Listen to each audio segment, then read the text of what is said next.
ఇప్పుడు నేను మీకు ఇక్కడ చూపిస్తున్నది 14:35 14. ఒకసారి ఇక్కడ బాగా గమనించండి. 3 బస్తాలు అయితే కొన్నాను వరి పంటకు వేయడానికి కోసము. అలాగే ఇది వచ్చేసి సల్ఫేటు, అమ్మోనియం సల్ఫేటు చూడండి. ఇవి వచ్చేసి 2 బస్తాలు అయితే కొన్నాను. ఇంకా ఇక్కడ పక్కన వచ్చేసి యూరియా కూడా ఒకసారి గమనించండి. ఇవి వచ్చేసి 2 బస్తాలు. ఇవి వచ్చేసి చాలామందికి తెలియదు, ఇది వచ్చేసి 45 కేజీలు అయితే ఉంటుంది. అమ్మోనియం సల్ఫేట్ కానీ 14:35 కానీ ఇంకా 20:20 కానీ అవి వచ్చేసి 50 కేజీలు అయితే ఉంటుంది.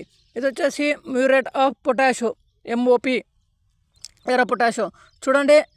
ఇవి వచ్చేసి 2 బస్తాలు అయితే కొన్నాను. ఇక్కడైతే 1 బస్తా ఉంది, ఇంటి దగ్గర అయితే 1 బస్తా అయితే ఉంది. ఇది ఇప్పుడే వేయను పుట్టదశలో. ఇంకా ఇక్కడైతే